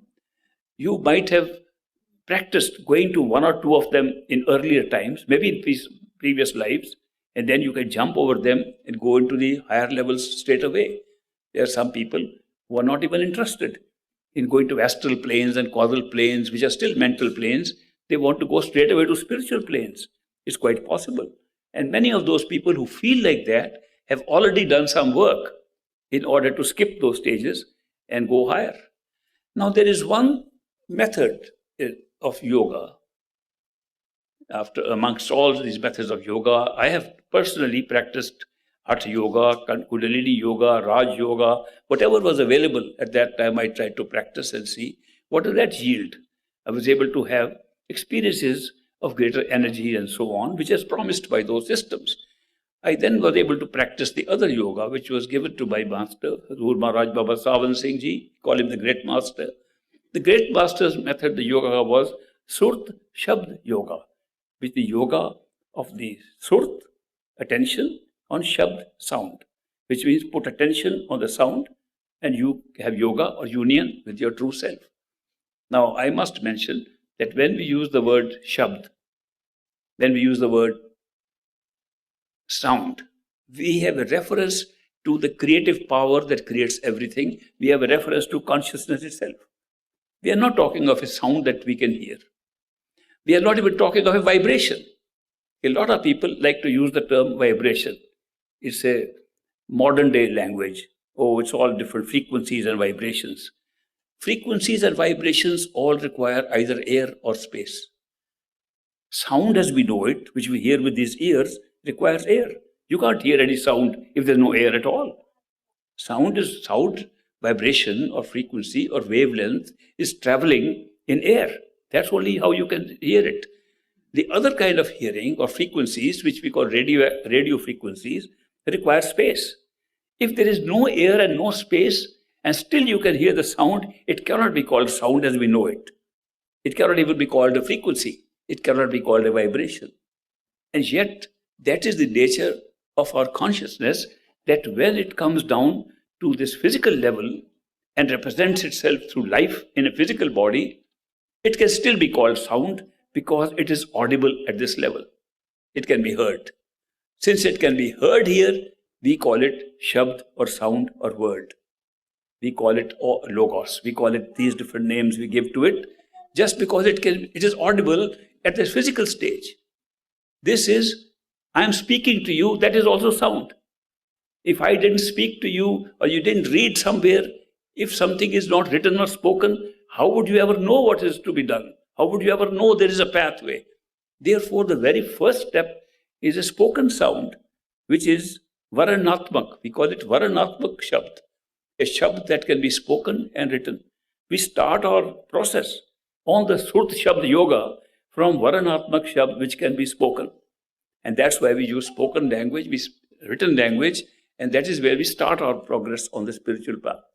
But as soon as we are able to put our attention inside, we again use Varanatmak by way of Simran or mantra, which are again spoken words.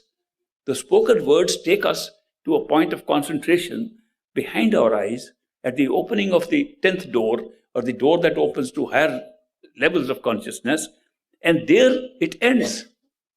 This spoken word is not useful nor needed.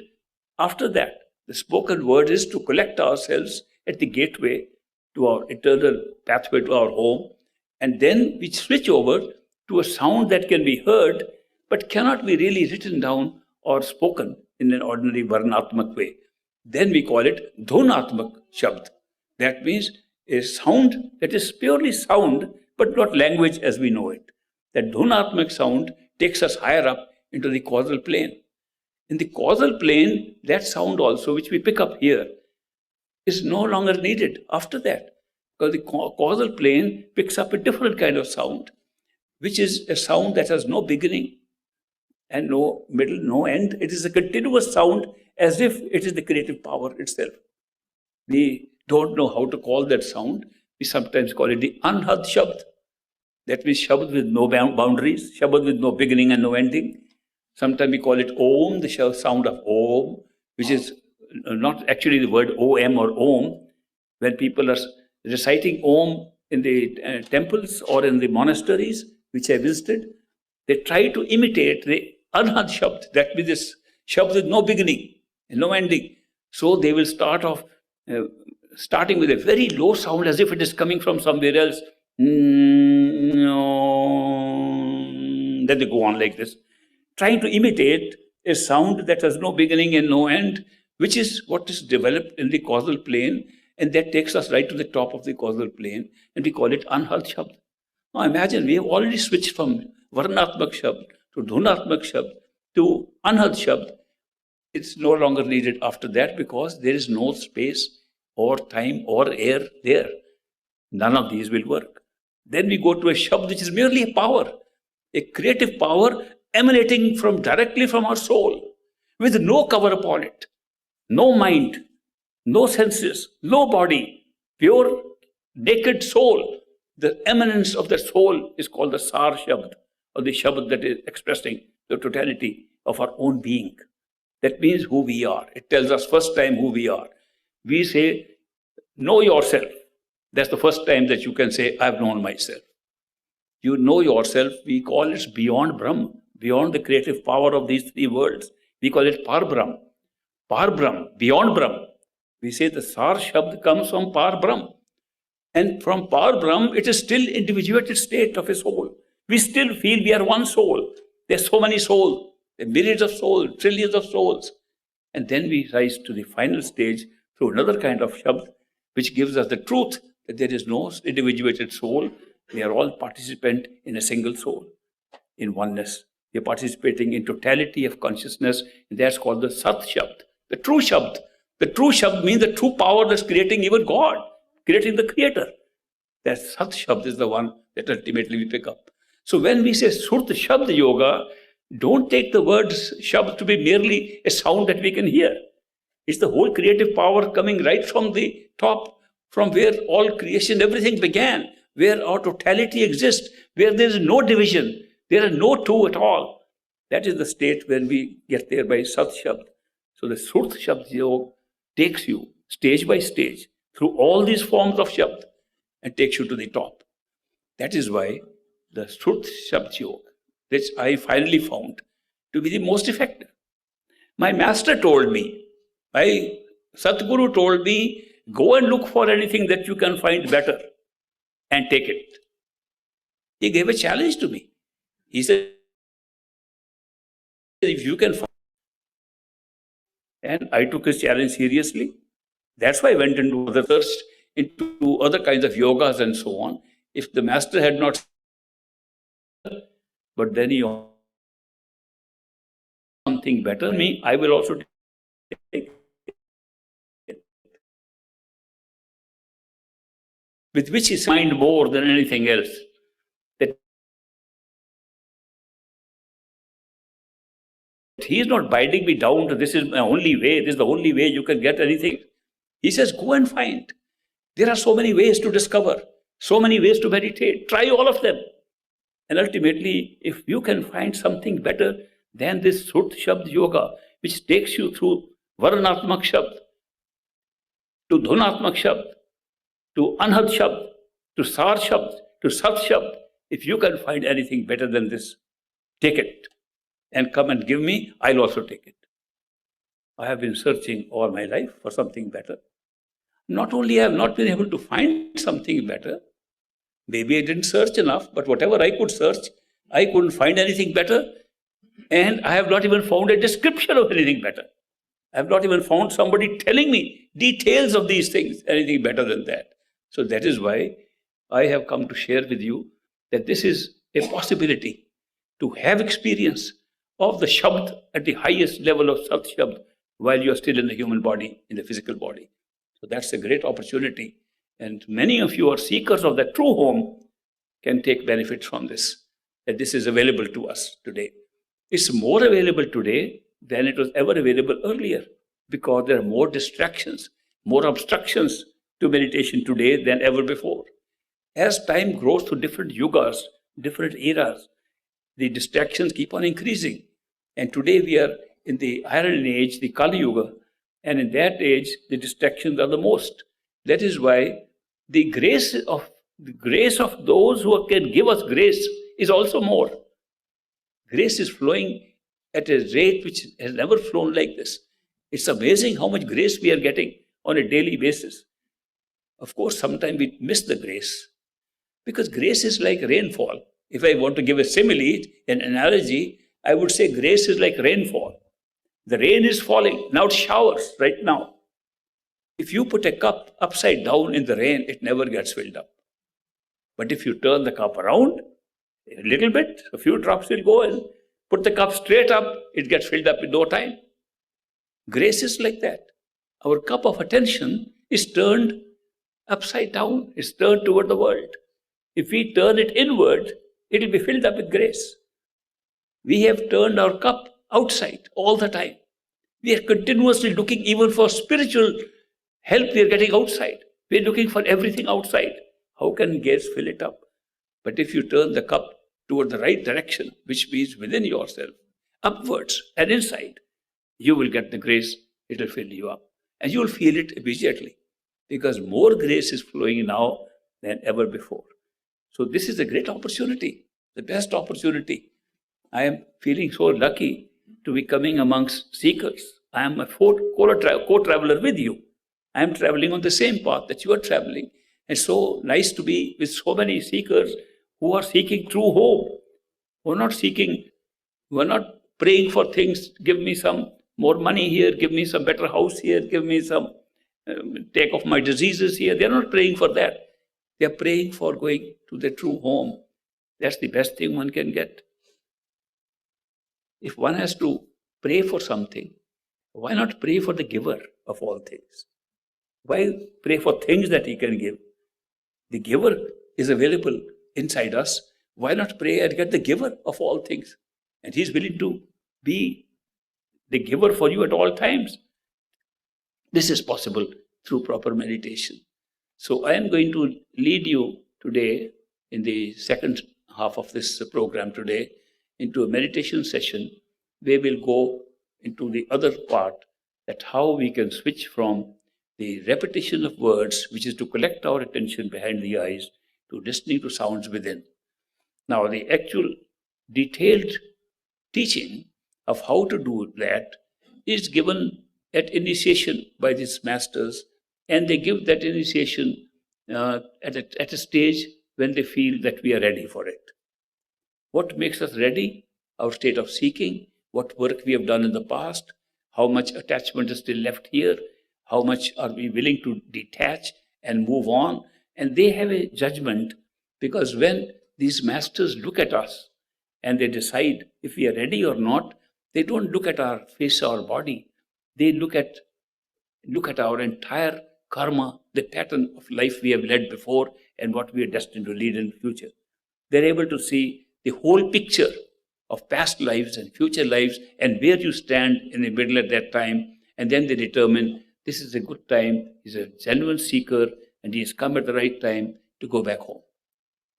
They can make some exceptions to give it a little earlier or before time, but that's something rare. But normally they will initiate, they will give you an initiation. Now, what is initiation? Initiation is not telling you words to repeat. Anybody can give you that. You can read them in the books also. Initiation is not teaching you the method of meditation. You can learn that also. Initiation is a connection established between the master and the disciple of eternal friendship, of eternal being together, of going together till we reach back our true home. It's a permanent relationship. It's a permanent relationship that's created at the 10th door behind the eyes at the time of initiation. Sometimes it is created even earlier. Sometimes it is done when a person doesn't even know we're initiated, and the formality of doing that is done much later. I remember the case of an old man. I have recited that case earlier, some of you, that there was an old man and he was so poor, he could not afford to take a bus ride to the Dera in India where great master used to give his initiation. But he felt one day he saw a dream of a great master, and there was another disciple of the great master who used to talk to him about him. So probably because of that conversation or otherwise, he had a dream that he saw the man with the white beard. And he was so taken by that dream, he felt he must go and meet that person immediately. It was so strong in him, this feeling. He said, I am going to meet that man. You tell me the directions. He got the directions and walked on foot to go to the Dera.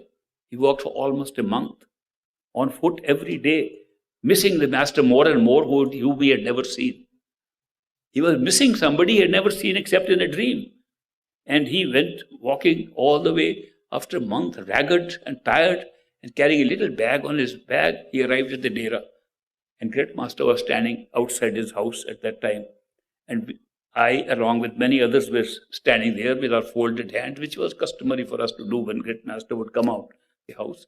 And we saw this old man throw his bag and run to the feet of the great master and caught hold of his feet and said, "Master, initiate me." He said, "Maharaji, naam dam de do. Maharaji, give me naam, give me initiation." The great master looked at him and said, "What, once again?" He's seeing him for the first time. He says, "What, once again?" Then quickly, realizing that the man had not understood what he said, no, you were initiated on the day you left your village. Now you want to formality, I'll give it to you tomorrow. Oh, how to do the meditation, what words to repeat, I'll tell you tomorrow. Initiation took place a month earlier than the formality of telling him what to do. Therefore, initiation should not be taken as teaching how to repeat words and how to listen to the sound. Those are simple techniques. They're written in books. People have recited those words on YouTube. People have printed them on print. It's not the words. Supposing a master were to say the words are A, B, C, D, they'll be as effective as any other words. The empowerment of the words is what matters, not what the words are. The master puts himself into those words and empowers it with the power that he has. It is such a strong power when the same words, which have no value, when those are given by a perfect living master, they become so powerful that repeating them keeps all negativity away. People say we are bothered by ghosts and we are bothered by entities. To repeat those words, the entities never come anywhere near. In fact, when I got initiated very young, so I was not very sure of how much power these words have. That I would be routinely repeating these words, but I loved these ghosts and goblins that I could see, and they would run away. I wanted to play with them. I said, "Why are they frightened?" But I didn't know at that time. What I am saying is that these initiation is a connection. It's a connection that's developed between a master and his disciple, and that is unbroken. Because the master at that time, since he's carrying the awareness of consciousness, of totality of consciousness at all times, he's not merely representing a teacher. He's not teaching. He's representing your destination. He's representing your home. He's representing your home right here in the physical world. So we can never really understand a master. We can't understand what he really is because we don't know what he's representing. We don't realize that his consciousness, his awareness as a human being, as an ordinary human being, what he's aware of, what his consciousness is right up to totality. Therefore, he knows that all of us are part of him. He's aware that all of us are participating in a great show, adventure of creation, that we are all assembled here because there is a connection between us at all times with all of us, and some of us are being picked up to go back home earlier than the others as part of the show. It's all a show, and it's all part of the big grand show in which he is aware of everything at that time. So therefore, but he will live like an ordinary person. Because unless he is like a totally ordinary person, how will he become our friend? We don't need supernatural people to be our friends. We can never be friends with supernatural people. Do you know that? If a supernatural person comes, supposing I give an example, that supposing a person comes, he's a master and he walks in there and is flying up in the sky. That is something supernatural. We can't fly without any wings, he's flying. Now we'll all look up. How has this guy come up? What will be our reaction? First reaction will be, there must be some strings attached. This must be a trick. That's always our first reaction of the mind, that this is a trick, and let's see where it is. If we can't find any ropes or tricks, we say it's not a trick, some of us will get frightened. Some of us will swoon, faint to see that scene. None of us will fall in love with that person. But if he happens to fall down, so many of us will go to him and we'll have some compassion and love for that person. You must realize that love and friendship that we have experience of in this physical world is with people like ourselves, with ordinary people. We don't have that kind of love for something that's so extraordinary that we can't be friends. That is why these perfect living masters not only come as ordinary people, they are sometimes more ordinary than ordinary people. And they make sure that they are in a position to be so friendly with us that we can call them friends. One of the best disciples of great master, that Dr. Ishar Singh, that veterinary doctor whose story sometimes I tell you, he told me toward the last part of his life that we don't know, we have never recognized our master. He is friend first, master next. Don't think he's master first, then becomes a friend. He's a friend first and master next. That's what his real relationship is, that he is a friend forever. He's an unconditional friend. His love is unconditional. He has never passed any judgment on us. He is one person who never makes any judgment on anybody. He's gone away from the area of judgments. He never says, I'll be your friend if you are good, or if you do this, I'll be your friend, otherwise I won't be a friend. He is a friend unconditionally at all times. And therefore this friendship and this co-traveling, that we are together at all times, that's what the nature of this initiation and friendship with the perfect living master is. Don't mistake him to be just a teacher. There are too many teachers there, teaching the same thing. You can find thousands of teachers. Even in great master's time, he used to say there are more gurus in this country than their disciples. The gurudom has become a great business too. Now you find many gurus here. It's a big business. How much you can pay, how much you can get. Some charge fees according to how high a level they will take you. The charge for the totality of consciousness is very high, you know. Only some rich people can go. Whereas some scriptures say that a rich person cannot go up because he's so much attached to his riches. And here they are saying that their fees depend on how much far we can take you. That's business. It's not spirituality. The spiritual teachers have never charged anything for their spiritual services. Never. Best of my knowledge, I checked up all the perfect spiritual teachers anywhere. Nobody ever said there's a fee for giving you spiritual knowledge. They do this as service. They serve us and they serve their master at the same time. They don't say, we have come to serve you. They say, we're serving our own master. While they're serving their master, they see their master in everybody. And therefore, they serve everybody else also. It's a very different ball game when you come to perfect living masters and compare them with teachers. There's no comparison at all. So the relationship that you have with a perfect living master is something very different.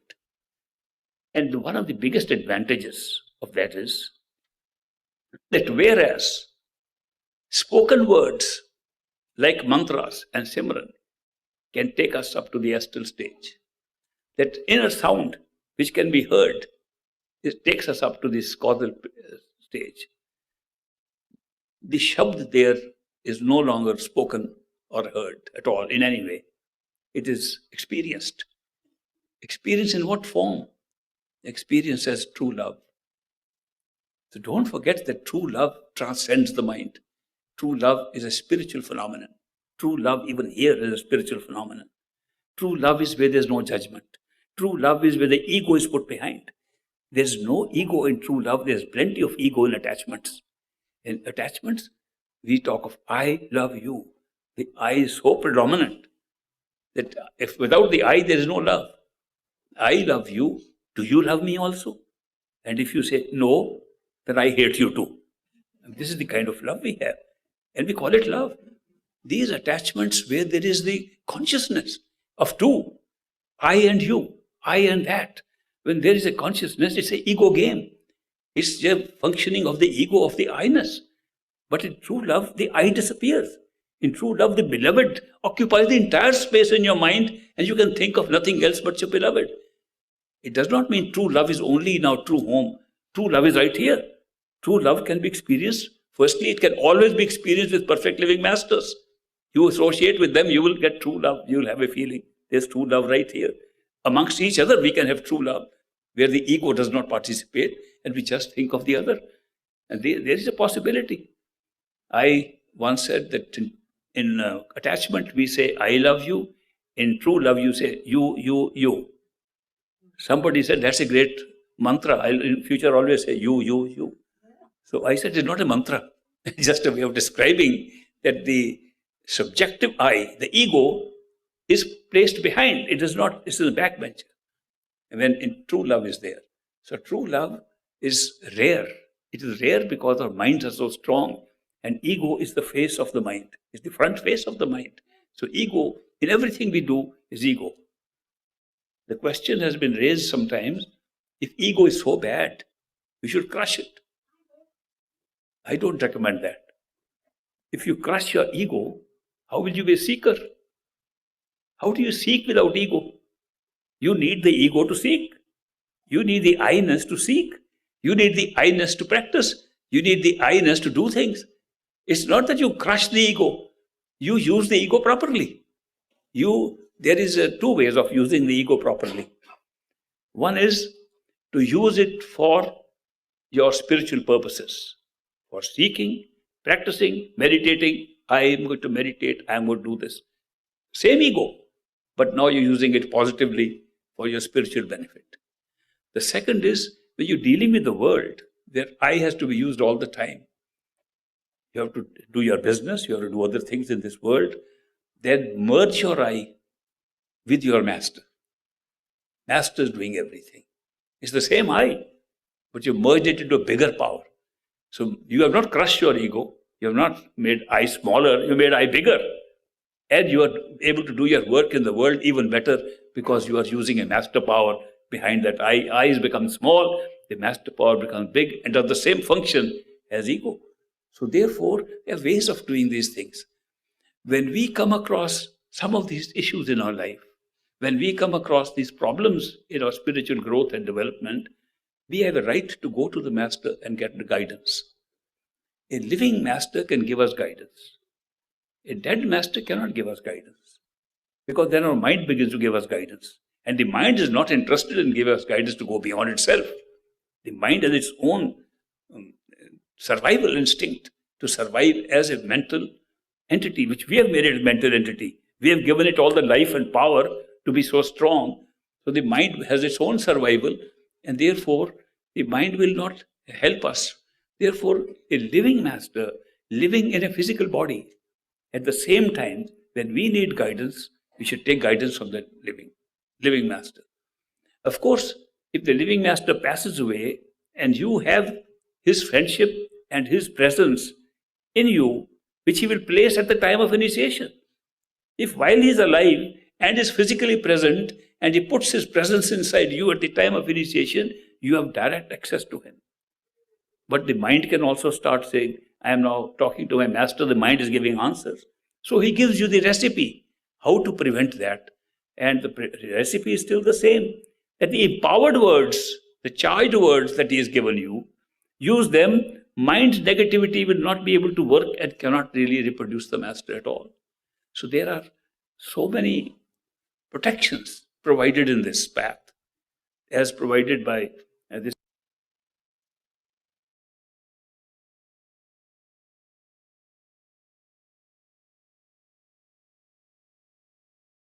Those who are initiated will use their mantra given by the masters.